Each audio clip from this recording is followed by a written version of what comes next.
Go. Welcome to LongBox Paradox, episode 97. The countdown till episode 100 on October 24th continues. I am Dan, your exhausted, tired host, and joined by Jennifer. Comics Will Break Your Heart on YouTube, or Comic Books Will Break Your Heart on Instagram. And I'm about to call your cat Malcolm, and that's not that one. Nope, Malcolm is the black one. This one's Luna. And apparently he's just tuckered out. I don't know if you can see him, but he's about to pass out over here. It's that Pacific Northwest malaise. Yeah. Should have gotten used to it by now. But I felt like I needed to have him be on the stream today because, I don't know, he wanted to be on the stream. So. Well, the weather might be changing. That also could be making him tuckered out. Maybe. It's gone from being in the high 70s, low 80s. It looks like we're going to start the rainy season soon, which I'm okay with. I enjoy that rainy season weather. It's not in Celsius. Like when Sid posted, it was 17 degrees. I was like, oh my God. I'm like, what? How? Seattle's 30 hours away. How is it that? And then she was like, oh, it's Celsius. And I'm like, oh, I'm a dum-dum and American, and I don't know or understand Celsius, so... All right, let's go ahead and get this shit show out of the way and get this done first. So I learned a lesson last week. If you're super tired, don't post the poll as a joke. Jennifer immediately messaged me saying, do I hate her? So the poll was, should we hate, read, and finish discussing Mercy? And, it won that we were. I know who voted. I just want you to know. I know. Yeah, I voted no for the record. Yes. I recused myself from it because it wouldn't be right voting on my own poll. Oh, well, I mean, I guess in a weird way, you asked, you put it out there, so secretly I think you wanted to watch or to read it again. No, and after reading it, I 100% really did not want to read it. Yeah. Great Jen Bartel cover. I'll get that out of the way. And the art, like normal, very nice. Yeah. I still don't know what the fuck is going on in this book. I didn't understand it either. And I'll be honest, I didn't really read it that much. I just kind of skimmed through, and then read the last one. And man, Mercy was probably if we end up doing a recap and we do a best of the year, Mercy was probably I don't necessarily want to call it the worst, but man, it didn't do it for me. I didn't make sense. It was overhyped. And then this last issue number 6 goes into it and is Mercy, the end ? We're getting Merciless next year, and I'm okay, definitely not picking it up. Not even going to go on that. No, we're on record now. We're not doing it. We're not going there. Don't expect us to. It's not happening. Yeah. That was the most deflating thing because I was like, oh, no, why? Why are we doing this? No. I hope it's Battle Chasers where they just say it's coming back and it just never does. Yeah. But except I wanted to read Battle Chasers, and this one I... Let me pause really quick because I don't have my iPad in front of me. So let me get that really quick, and I'll be right back. Okay, I'm going to talk about a book then while we're... So, while she's doing that, I got Batman Joker Warzone. Joker Warzone, whatever. This was just pointless. This book, the whole Joker war is pointless, but this in particular was just not good. Well, what'd you say you're talking about now? Joker Warzone. Oh, okay. I didn't. It's little tiny stories in it, and of course we have to have Punchline appear in it because reasons. Because of course. I don't like having crossovers just to have it, and this was a book that had no purpose. So yeah, save your money. Don't spend it on this because there are better things out there to buy, and this was not one of them. Oh, want. So that was my tiny. It's not a pick. It's more of a time filler, but it wasted my time, and now I just wasted yours. But, if you did the work, so if someone else knows not to read it, not to pick it up for whatever reason, was it really a waste of time? And knowing is half the battle. There you go. So go ahead with your pick. I got a lot of stuff here. I don't know which one I want to go first with. I think we got a lot of the same stuff, and I think there's a book I think we're gonna have a very detailed conversation about. I think so too. So maybe on the Joker's theme, I got this one, and I actually read through most of it. I'm not getting this book. I don't know. Maybe that's just me. Maybe that's just my simple mind. I don't know. But this book just doesn't do it for me because, first of all, it says the title of the book is Three Jokers. And there's clearly on this panel more than three Jokers. Like, they're building like this army of mutated, I don't know, Joker Karens. Would that be a chud? I don't know who the fuck they sort are. Of. Or they be Judds. Judds, yeah. Joker humanoid underground dwellers. Yeah, so there's like at least 20 Jokers in this, not the 3 that were advertised. So, this really sounds like me with the Hobbit, the 5 armies. I did not count 5 armies. Yeah, and there is the reason why I didn't like the first one mostly was because, and I know this may seem trivial to some people, but in every fucking Batman story, Joker story, Gotham story, whatever, we always have to talk about this event that happens. The pearls get ripped off of Martha Wayne's neck, and spoiler alert, Batman's parents die by getting shot. And wait, what? Yeah, right? I know. Maybe series should talk about the origin story one more time so we get it. Because apparently we don't, and we needed another one. And well, I mean, in your version, it's just the pearl necklace dripping off of her neck. Yeah. So, once again, I'm here to write because, we still got in this one a Batman origin story. And at the end of this one, it shows the person who killed Martha and Bruce Wayne, and his name is Mr. Chill. So I'm in it just to like shit talk it, I guess. That's the entertainment that I get out of this at this point. So let me go into so I'm a longtime Batman reader, and I'm also a continuity freak. I love my continuity, and DC just likes to just have a bukkake party on. And not even in like a fun way. No. This is a boring bukkake party, DC. So I don't know when the fuck this book takes place, where it takes place, but Barbara Gordon is making out with Jason Todd, Red Hood, and she was an adult already when he was a little kid as Batman. And I'm watching this going, oh, I just got vibes of the animated Killing Joke. And I don't want to have that vibe. Yeah, I'm definitely, I don't know. So that alone like made me just stop short, and I'm just like, all right, what are we doing? Like, what's going on here? And Jeff Johns is a continuity junkie too, and I don't know what's going on. Not really liking the way Barbara's being written. No.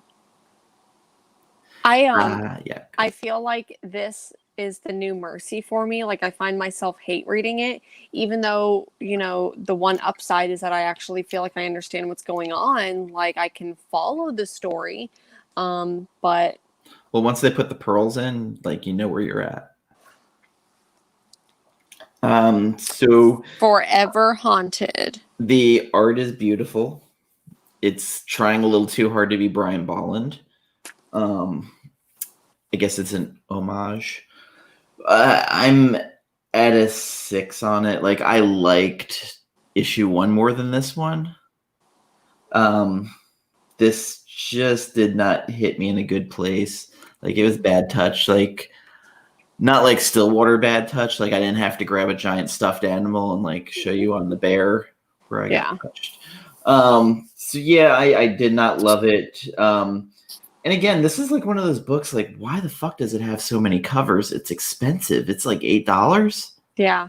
And I mean, I get the paper is nice. Like, I feel like that's one of the things that's not bad about it, is that, you know, it is a nice book, like premium, but for the 2 of these could buy me an entire trade paperback of something that I actually liked and enjoyed.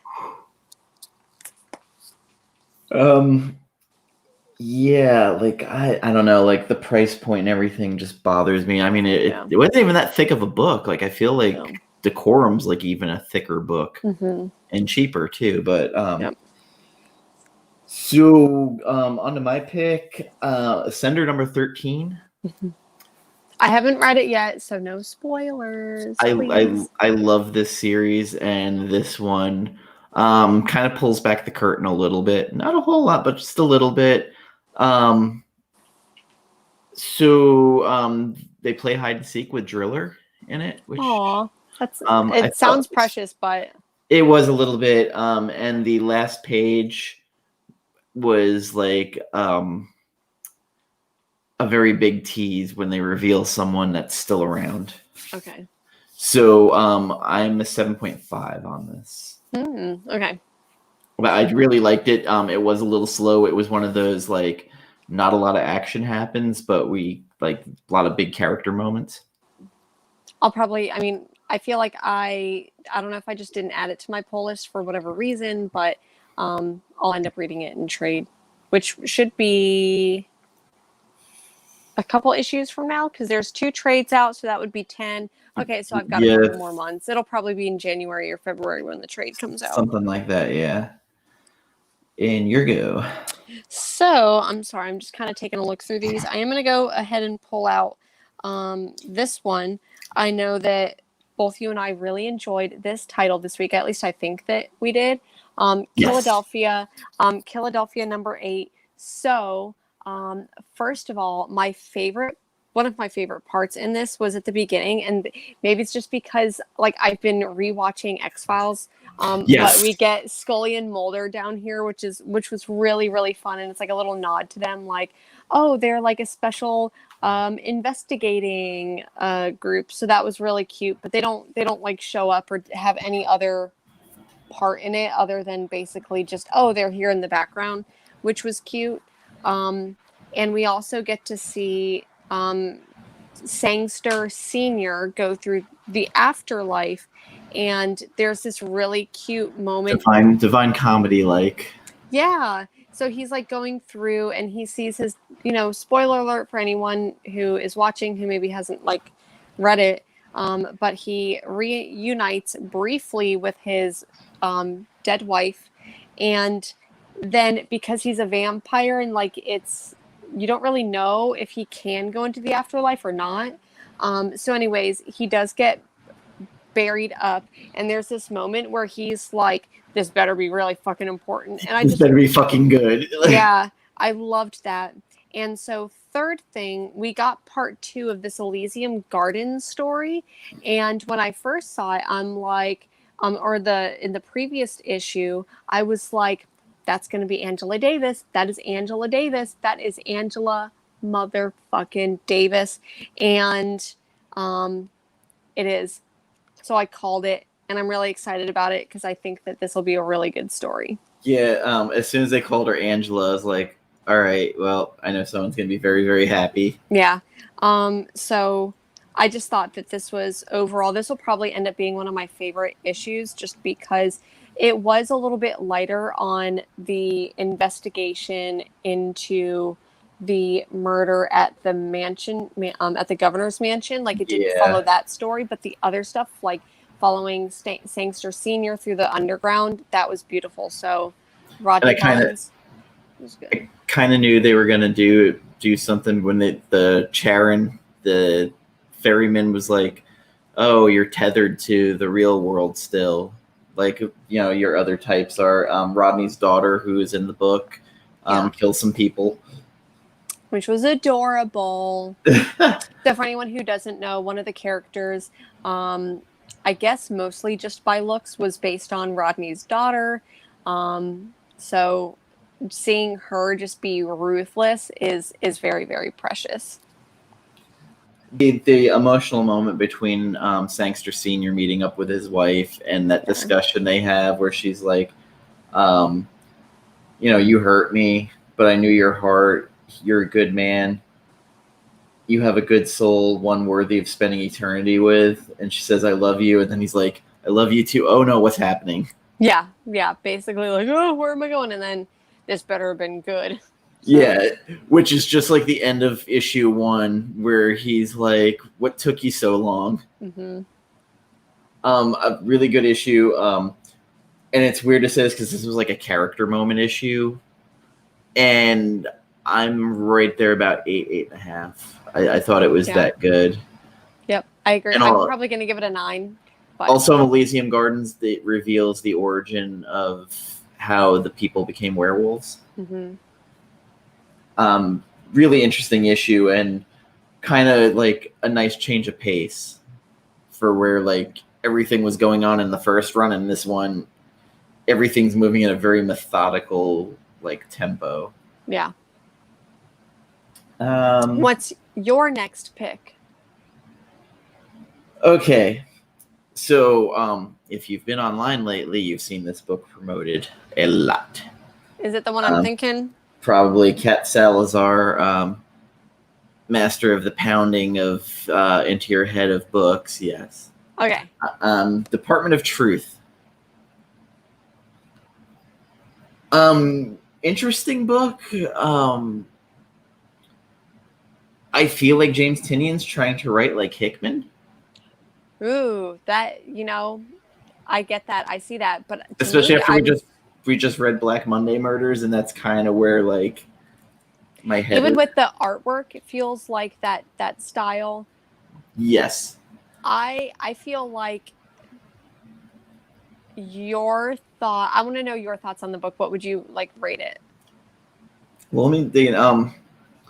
So there's veiled like references and digs in it at Comicsgate when the guy's talking to the main person whose identity I'm not going to reveal.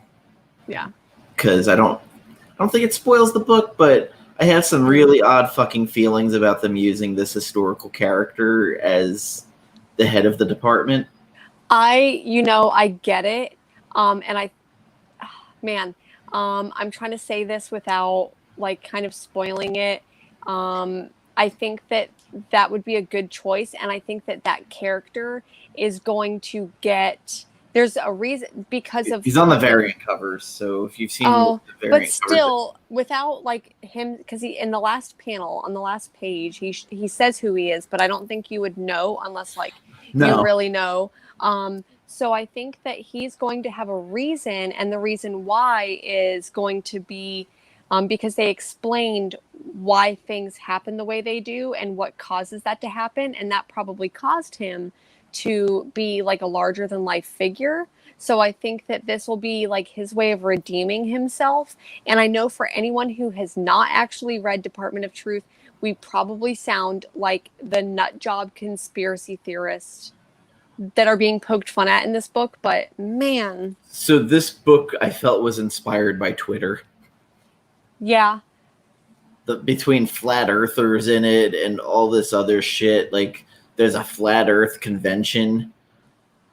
It was one of those books, like I was getting ready to go to bed and like started reading and I was like, what the fuck is going on? Like, what is this?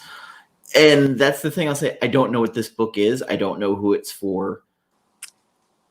It's it's so odd.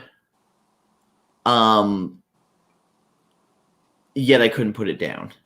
Yeah. And it's weird that there's a book that I'm like complaining I don't know what's going on because it's got a little X-Files to it where the person they're talking to, you could almost say reminds you of the cigarette smoking man from it. Yeah. Yep. I feel like, sorry, go on with your thoughts. I don't even like my rating. Like I think I want to give it a 7. Like I don't even know how I feel about my ratings because I don't know how I feel about the book because it had such a like undefinable vibe. I agree. So here's my opinion about this is that I loved this. And I don't know if it's because I feel like so many of the like issue number 1s that I've been over advertised, overhyped, given a million covers, but like literally before Wednesday. Before Wednesday, I feel like it's already gone into like second and third printing. Like I'm already getting notifications about that. And I'm like, okay, they're going to overhype this shit. Like I got mercied. And this one was I feel like it was really good. And as someone who like, I genuinely love conspiracy theories, but not in the like QAnon way where, you know, I think that Trump is battling Wayfair pedophile rings, whatever the fuck QAnon believes in. So like, I'm not into conspiracy theories in that way, but I love the mystery of it. And I think of them more as like mystery novels than fact. And what this book does is I think that it pokes fun at people who will like literally just believe anything, who will be like flat earthers, who are like being given all this evidence of this happening. I don't know, whatever. So yeah, I really enjoyed this book, and I feel like it pokes fun at kind of people like me who like conspiracy theories in a way, but can separate. By the way, it just hit me the joke of the name of the person they're talking to's assistant. I didn't even Ruby.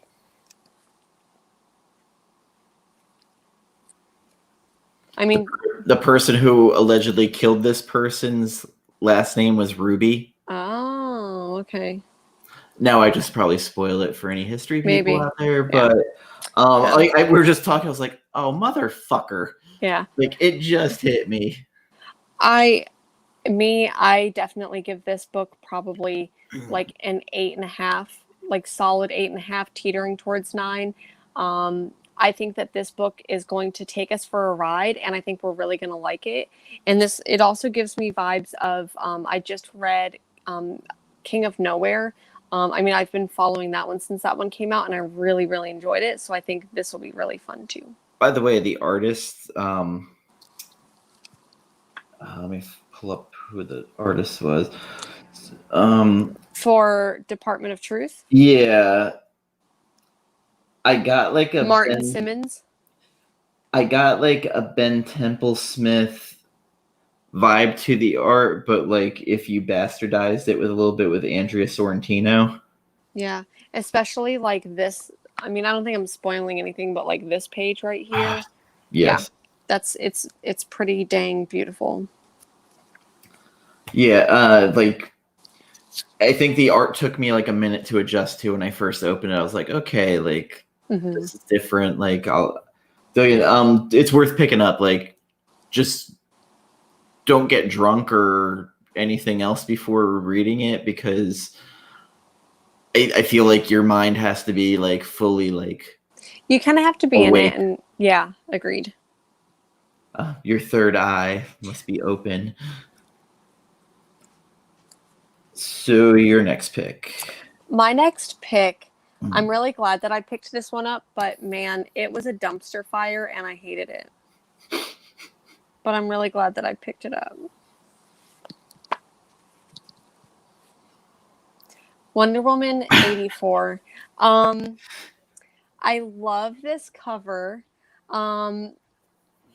Man, I wanted this to be so good. And I feel like this story was obviously meant to be a tie-in with the movie, and we haven't seen that yet. And I think that this is clearly for much younger readers. It is not for someone like me, who, like, maybe it's just because I'm fresh off of Wonder Woman Dead Earth. Thank you, John. That's what I'm here for. Yeah. Maybe it's just because I'm fresh off of Wonder Woman Dead Earth, which was a grittier, darker story. Like, not only did I not enjoy this story, I did not enjoy the artwork. I didn't connect with any of it. And the only way I will be picking this book up again is if I get another Rooster Teeth cover, if I get anything like this, because I absolutely love that. Maybe one of the only other things that I really liked is that there's a secondary story in here in the back, and the artwork's done by Marguerite Sauvage. I don't know how to Savougy. I don't know. I think she's French. Not a fan. Oh, sorry. Oh yeah, this one was done. So anyways, I didn't like this at all. I love the cover. Let me say that. I love this cover. I totally get this style, but I did not enjoy this book at all. I think that DC needs to do much better, one, with its representation of their female characters, and I want to direct anyone who agrees with that sentiment to go watch my friend, that comic girl Mars, to go watch her video on her thoughts about DC's representation of women in comics, because she just like hit the nail on the head with it. I don't think that this book is very good, and it's sad that this is one of the only female-led stories that we have at DC. So yeah, those are thoughts. Didn't like it. Maybe 4 out of 10, which is like disastrously low for me. Like, that's pretty optimistic. Yeah.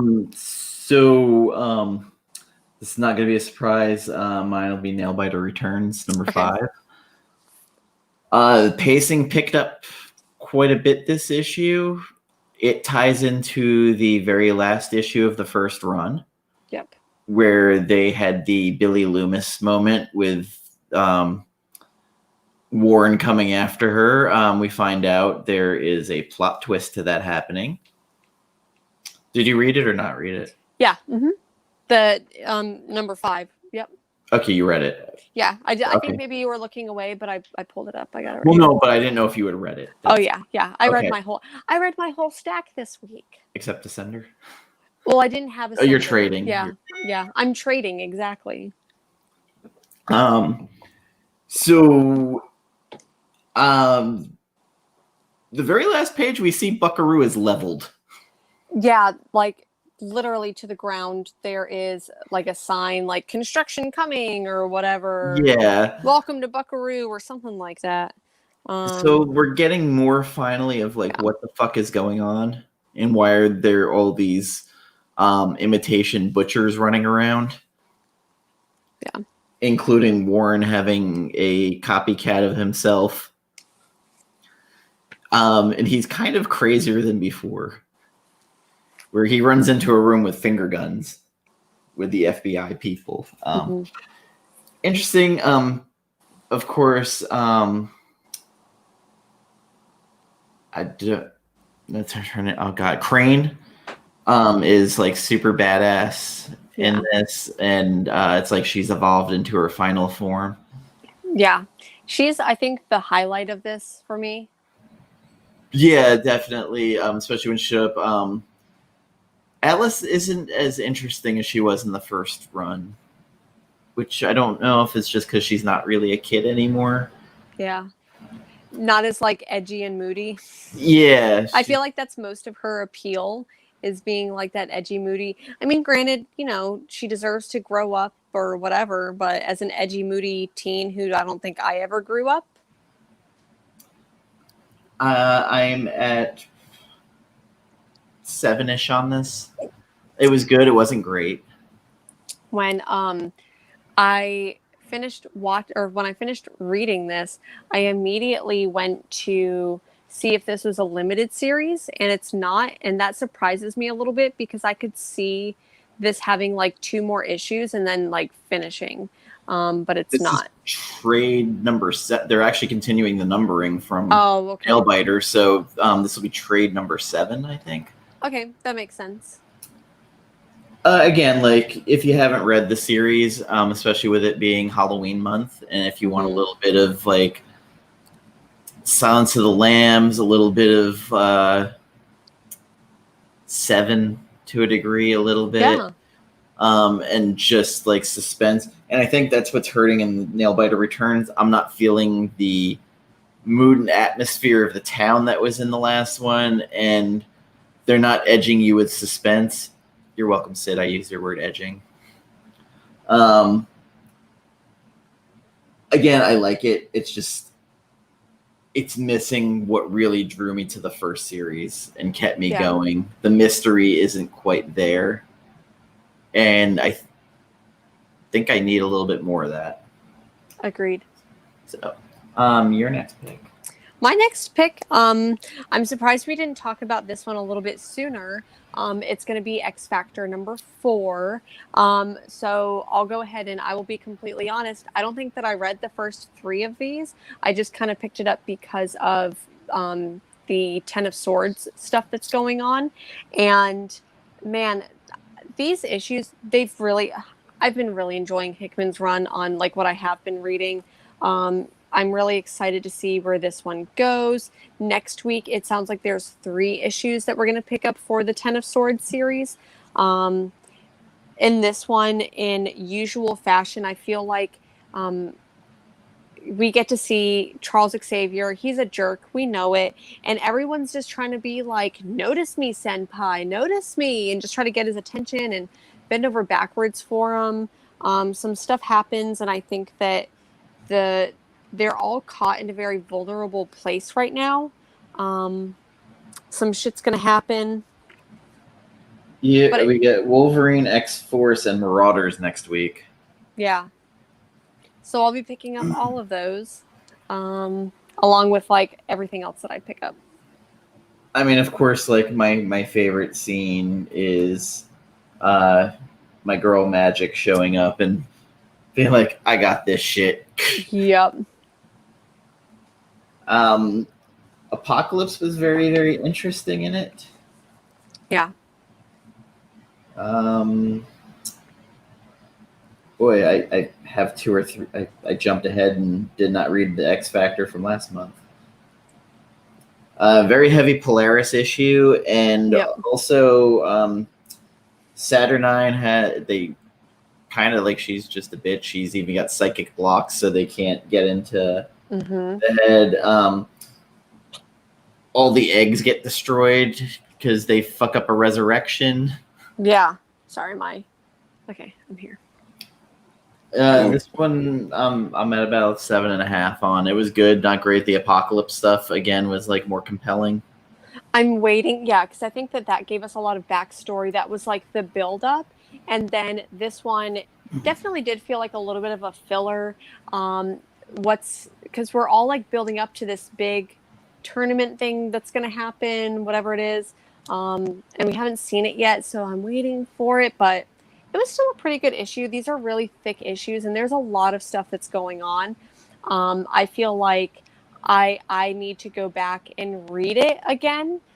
Sometimes I have time, sometimes I don't. I'm going to try to go back and read the, 11, 12, 13, whatever I need to end up reading from last week to go into this, because it's a lot, and it's a lot to absorb.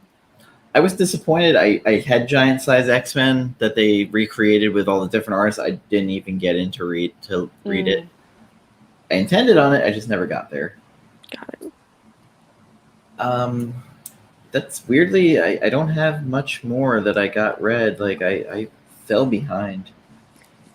I have more. Okay. You know what? I lied. Because I said that I picked up my whole stack and I read all of it, and I lied because I didn't. Because I think this one was from last week and I didn't read it.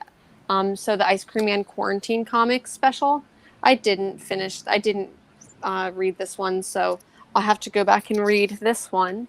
And but I picked up Immortal She-Hulk. Is it okay if I just go through mine? Are you cool with that if I just go through the extras of mine? Yeah. Oh, by the way, since I you're having- read Low from last week. Oh, well, who gives a shit about Low?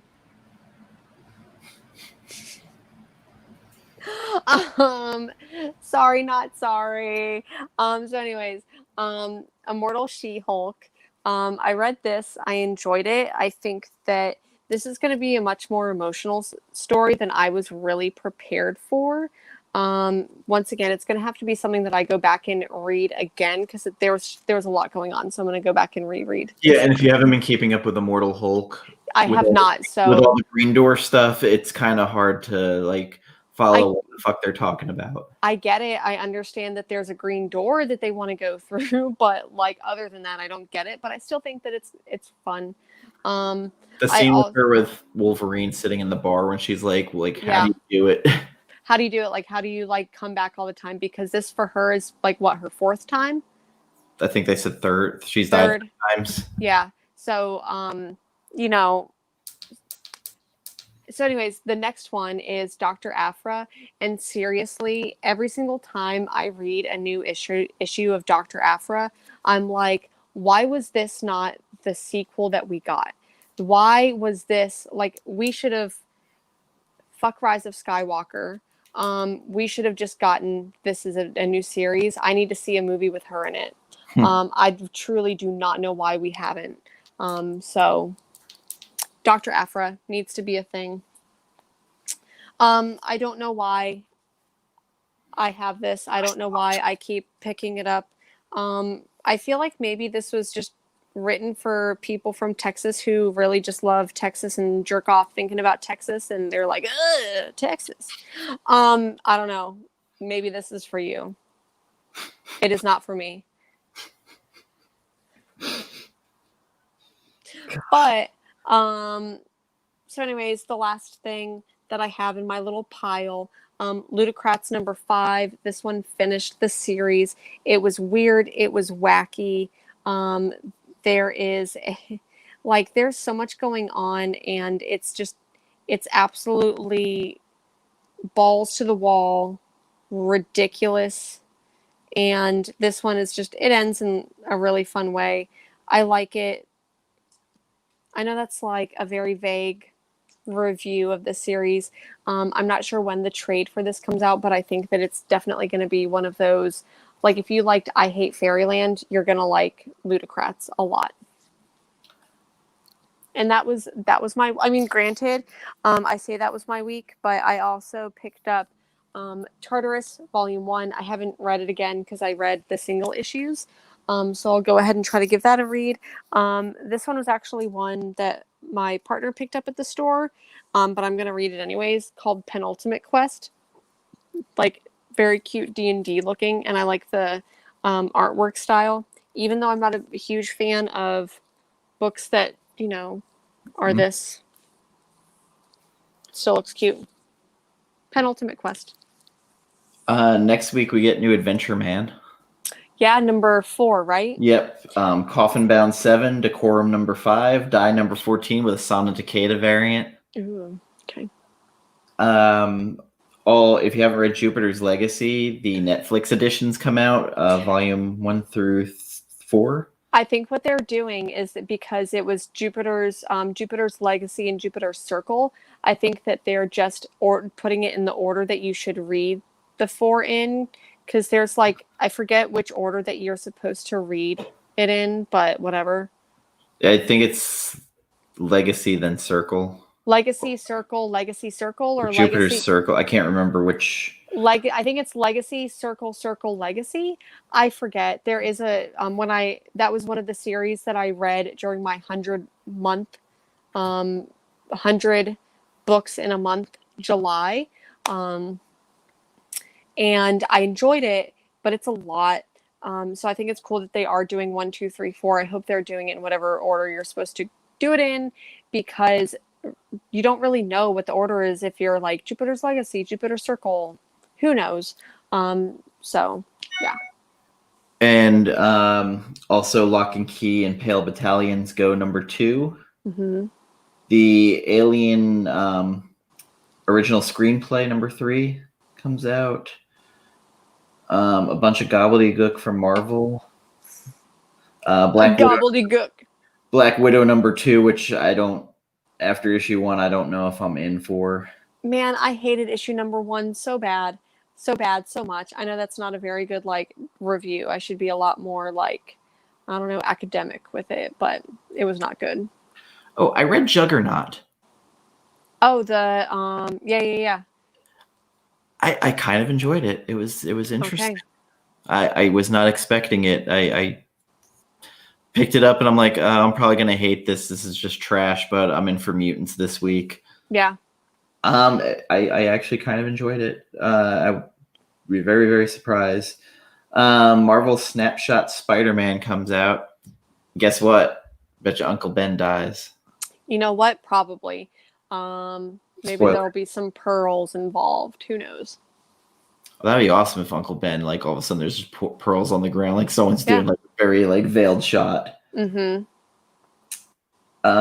The X-Force 13 looks interesting. Of course, Wolverine.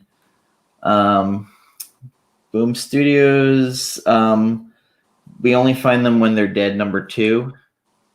I enjoyed that first issue, and I think that I'm gonna go ahead and I know that it was kind of like ho hum. I think that I am gonna go ahead and give issue number 2 a shot on that one because I am too. It was just weird enough that I'm like, okay, I got to see what comes of this. I think that they had to give us a lot of information in the first one, and it could have been done maybe a little bit clearer. But I think that we understand, even just from the title, what's going on is that, there's big ass giant robot gods and we only find them when they're dead, and that you basically have to go and scavenge them. We get that. That was the premise of the whole book. So, issue number 2, what are we going to find out? That they're dead and we found them. Yeah, not a lot from the indies coming out. So at least nothing that really appeals to me that I'm seeing. And Batman number 100 comes out. Ooh. It's gonna be just every page just saying that they're the punchline. Yeah. American Vampire number 1 for 1976 comes out with a beautiful Dustin Wynn variant. Ooh. And a blank cover. Batman number 100 has way too many fucking covers. Yeah. Big surprise. Dreaming Waking Hours Far Sector's back with issue 8. Mm-hmm. Justice League, blah, blah, blah. Legends of the Swamp Thing Halloween Spectacular. I'll be getting that. The Wonder Woman number 1 George Perez facsimile edition comes out. And that's about it. For me, because I'm here looking at my list here that I'm going to be picking up this week. I've got Lonely Receiver 2. I enjoyed number 1. I still enjoyed it, even though it wasn't what I expected. We only find them when we're dead, or when they're dead. Spy Island I really enjoyed, and issue 2 comes out. That was like a Bermuda Triangle James Bond. I enjoyed it, so I'll be watching that, or I'll be reading that. I've got American Vampire 1976 number 1. I've also got Dreaming. I loved Dreaming Waking Hours, and I'm excited for issue 3. Far Sector has been one of the few DC titles that I've really been loving, so I'm going to get number 8. And also, by the way, My Little Pony Transformers comes out this week. Oh. Number 3. It was so good. It's Friendship in Disguise, so I'm going to go ahead and get that. Well, if you want to go there under IDW, and I think it caught my eye, and that's why I looked away, Medusa. The Snake Eyes Dead Game number 2 comes out. Will I? Won't I? Hate read it? I don't know. Yeah, I'm really, really trying not to hate read a lot of stuff, but I try a lot. I'm going to pick up Adventure Man number 4, I think it is. Coffin Bound. Coffin Bound's just been fun. Decorum, is it? You said it's number 6? 5, and it's out of an 8 issue run, which once again blows my mind because it didn't even get anywhere until issue number 3.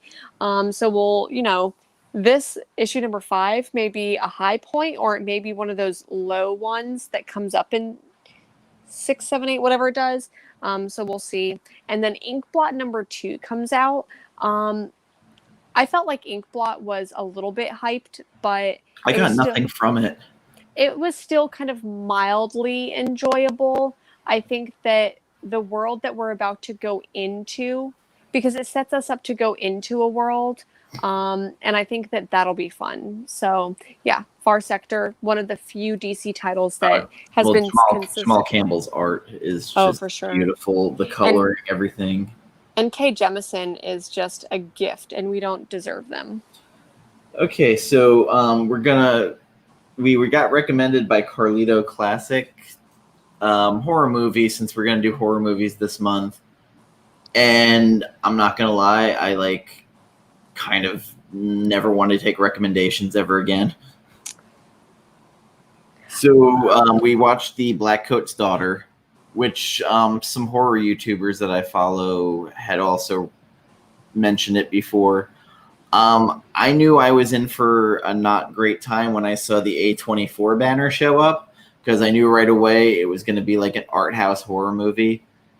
And then I looked up on IMDb and saw the director was the same one who did Gretel and Hansel. This movie's pacing is fucking abysmal. It's so funny because I was a bad co-host, and I knew that from last Saturday that I should have watched it, and I put it off until yesterday. Like, I got off work, ate my pizza, came, sat in bed, put it on, and I think I text you halfway through, and I'm halfway through this and I'm not really enjoying it. And then it does pick up a little bit after halfway, but I feel like it could have been written much better. The premise, and I think with the idea, where they were going with it, was fun, but I don't think that we needed half the movie. I think we would have had the same movie if they had just cut it halfway. It was and I know how people say The Shining's fucking slow, but this was whoa, way slow. And Kieran Shipka or Kiernan, yeah. Kiernan Shipka, she plays Sabrina the Teenage Witch in Chilling Adventures of Sabrina.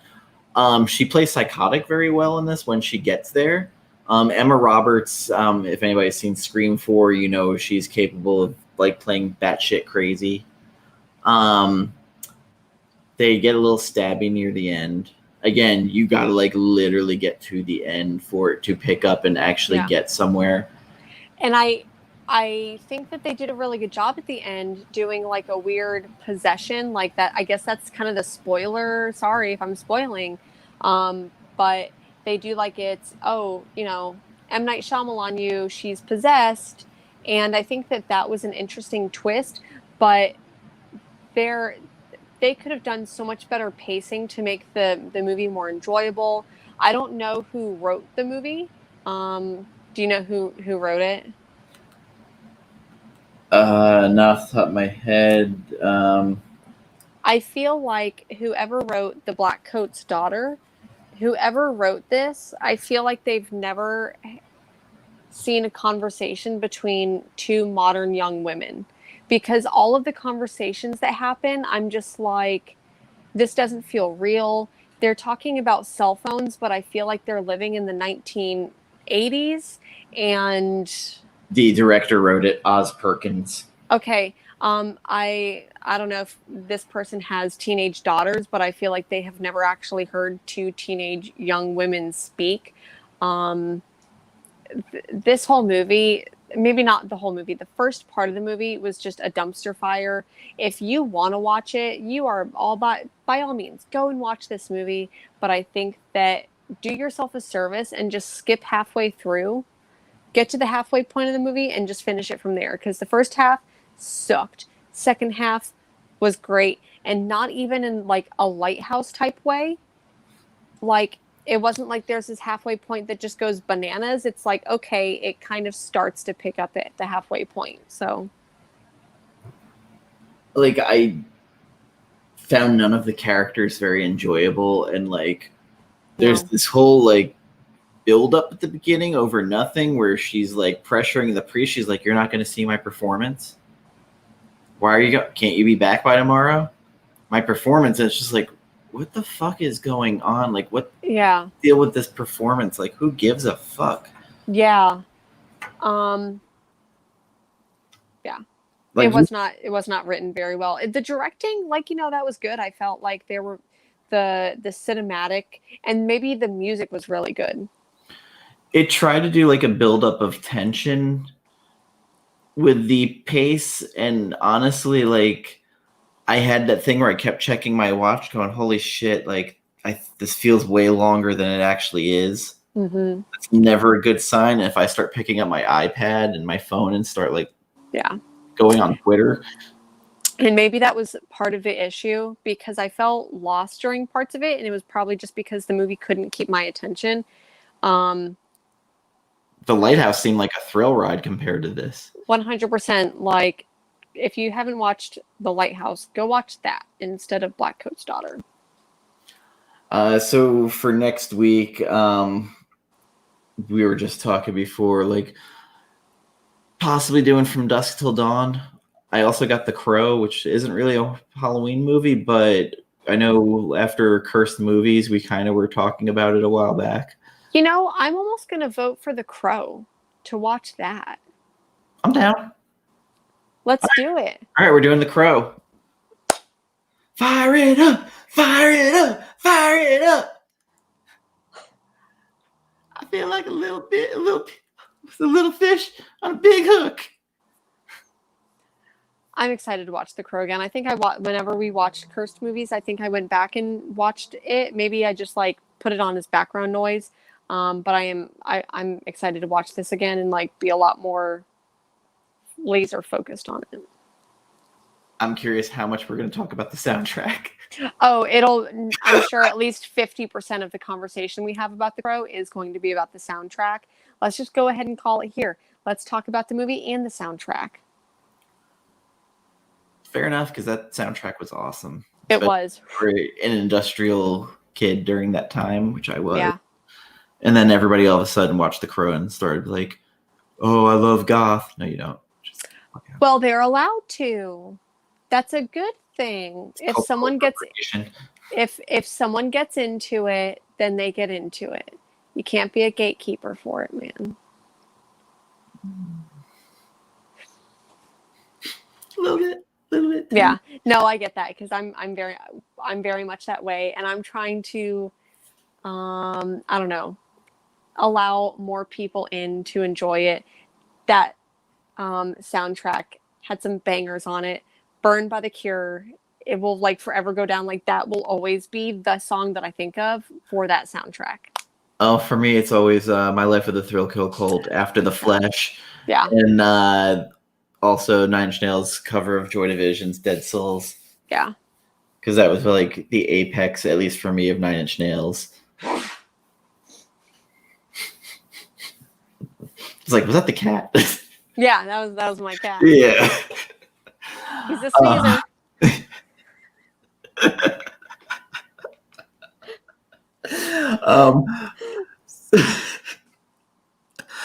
Tune into Cinia Reed's channel this week. She is doing 2 shows on her channel. One of them is going to be Something is Killing the Children with Life of a Geeky Mind. And then she has her Lost Souls book club as well, and they're doing Interview with the Vampire. I think that'll be really interesting, because as one of those kids growing up like loving that shit, like I loved Anne Rice, and it's been a very long time since I've read that, so I think that I may try to read along. What's up, Stay Puff? Weirdly, like, I can't read that book now without like subconsciously thinking of Tom Cruise as Lestat. Yeah. And I don't want to, but like my like genuine feelings about that book will always just be I feel like we as like readers, enjoyers of that stuff got we got the short end of the stick because of what they did with Queen of the Damned, and what was the Vampire Lestat. Like I feel that's one of the ones that I feel like would be interesting if they maybe redid it. But there was that like weird grunginess of the late 90s, early 2000s when that came out that I don't think will be able to be captured in the way that it was. Like the movie was simultaneously really good, but not good, and didn't do the source material like any favors. So I do wish that we could get a but aren't we getting a redo? Is there a show coming out? I feel like Anne I Rice think it got canceled. They were going to do it. Weirdly, like I think Tom Hiddleston would make a good Lestat. Yeah. I think that he's almost a little bit too old now. Probably. Like you need someone like somewhat. Maybe someone like Timothée Chalamet. He actually would probably be a good Louis. Oh yeah, I see that. I think that especially be thinking about the like Call Me by Your Name vibes, because all those vampires were like gay as fuck, and it was, I think, as like a teenage like young girl, like that totally just awakened me in a way. Were you shipping Armand and Louis? I mean, yes and no. I was really the one that really hit me hard was Blood and Gold, which was by the which was, I forget the vampire's name, but he was older and he was gay, and I just loved his story. So I would love to see maybe Tom Hiddleston play him. I also like mine would end up being like a comedy casting, like where I'd have Michael Cera as Lestat, like something just fucking weird. Like something just fucking crazy weird. Like it basically would end up becoming This Is the End. It would be like that cast. Okay, hold up. So how about this? How about instead of, okay, if you really want to go like full comedy, how about we do Interview with the Vampire, but stepbrothers. So it would be John C. Reilly and Will Ferrell playing Louis and Armand. How about, can we get that? Did we just become best friends? Yup. And then who's Danny oh no James Franco is Armand. Yeah.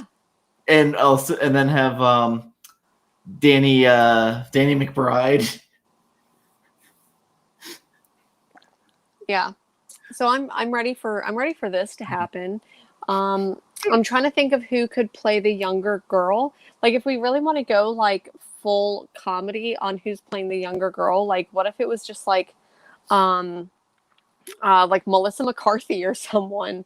Yeah. Kate McKinnon.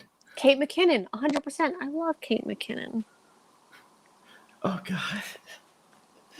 Well, now that we've just destroyed Interview with a Vampire, and it's yes, or just like full blown like gay Interview with the Vampire. Yeah, I mean gayer than it originally was. The tagline's gonna be going, "You thought it was gay before, now it's gay as fuck." Yeah, now we're just like, really just full on embracing, like we're not just queer baiting, we are going to just go full like queer. But I think that if that does happen, then I would at least want it to be very serious and to do very serious, like I want queer actors in this, like not just straight people playing queer characters. Like I want queer representation in this movie. We're fang banging. Yes. This needs to happen. It's gonna be talking, fang banging, everything. Unfortunately, it would probably be directed by Ryan Murphy because he seems to do all those. No. There's going to be a musical section in it and some dancing, and we're going to put a Bollywood scene in just for fun. I hate musicals so much. Oh god. Oh yeah. So Cynia's channel. Give her a subscribe, a like.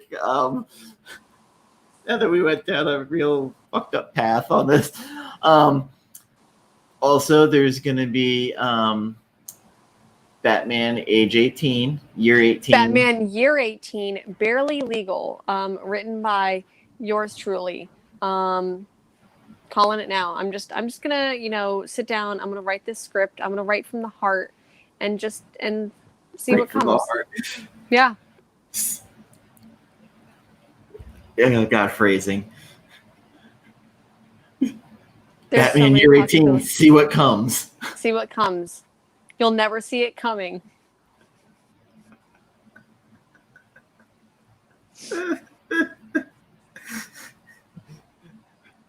You like Batwang? Well, yeah, we're uncensored. Uncensored. This is, forget like whatever rated R Snyder cut you think you need. This is going to be the Jennifer cut, and it's going to be good. It's going to be good, folks. Batman uncircumcised. God. I'm really surprised we still have people watching. Thank you for anyone who's still here enduring this. I appreciate it. So, book club this month, Gambit made the pick of Sabrina, Chilling Adventures of Sabrina. If you want to read along, the hardcover version is out. That's the show, has the Chilling Adventures Netflix cover to it. It's hardcover. I got it for $15 off Amazon. If you need to get it, you can find it on In-Stock Trades or bookshop.org. That too. Probably any bookstore, actually, because Sabrina it was popular for a minute. Yeah. So I have no idea what date that's happening. On October 24th, we have the 100th episode, and John's Comics with Kids is coming on with us. And Yay! Rod the Rican, just the Rican and his comics, agreed to come on, but he said he's not going to join in the horror movies because they scare the shit out of him. Okay. And we're doing John Carpenter's The Thing for that episode. That was very nice. Decided, so that'll be a lively conversation, I'm sure. And we have the Dune over on Monday, which we're getting to some hot spots. Yes, we are. I'll be happy to join you guys again this Monday. I was absent and I missed y'all. Chapters 15 through 17, it's 80 pages roughly that we're doing. And it's only 3 chapters for 80 pages, so it's very beefy chapters. Yeah. Beef swelling.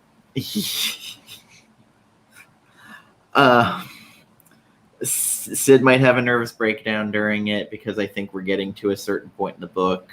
Yeah. Cinia declared her love for the Duke last week. I don't know if you watched the episode or not.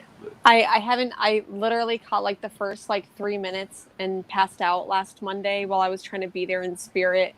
Woke up a couple times, but then just kept passing out. Have not gone back and watched it other than the clips that I've seen. Yeah. I had to cut that because I was amused as fuck, and I'm like, well, still kidding. Hi, Jay. Oh, mine still hasn't caught up yet. Oh, I see it on YouTube on my little screen over here. Oh, okay. Yeah, I don't keep it going on this. There's Jay. Hey, Jay. Long time no see in the chat. It's been a while. Yes, Monday, Dune over, 10 o'clock, 7 p.m. Pacific.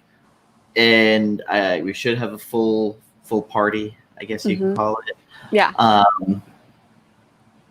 Very excited to talk and see what Cinia thinks, because it's kind of cool seeing a first-time reader go through some of this. Yeah. And she has a habit of noticing, although in the last episode she revealed her sticky notes were pulling the ink off of the pages. Oh, no. Okay. I'll have to make sure that mine...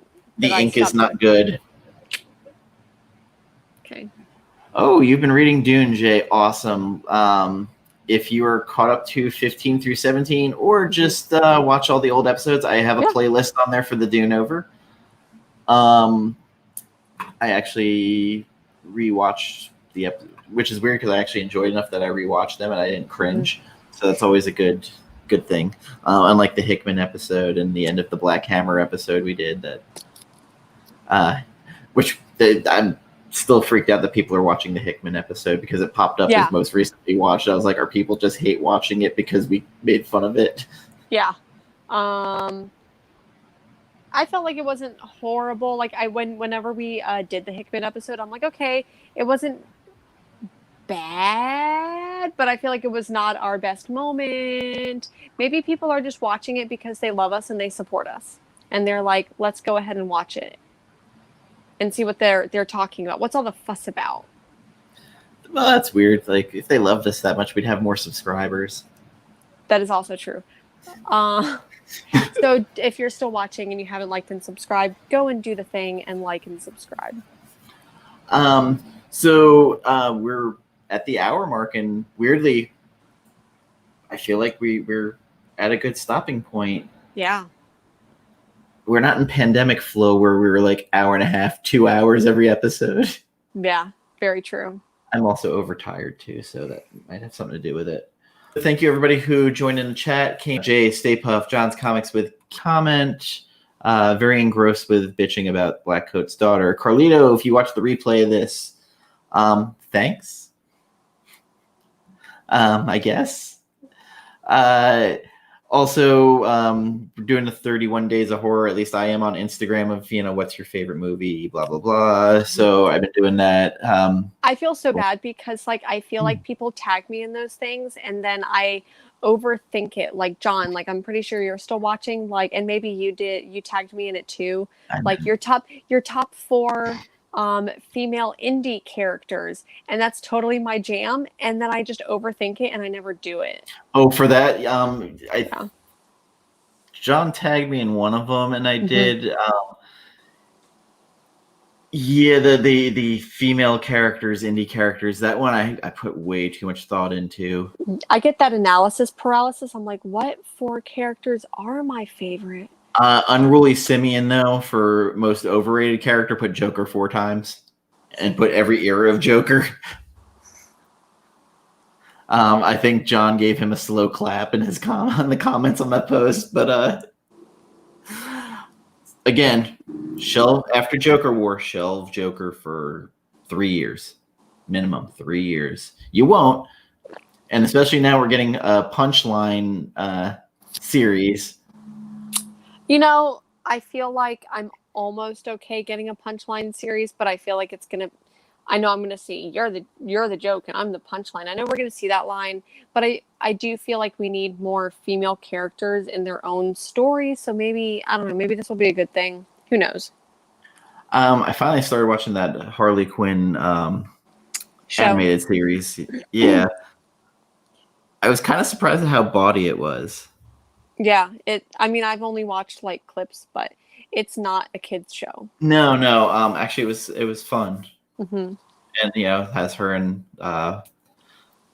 Poison Ivy kind of.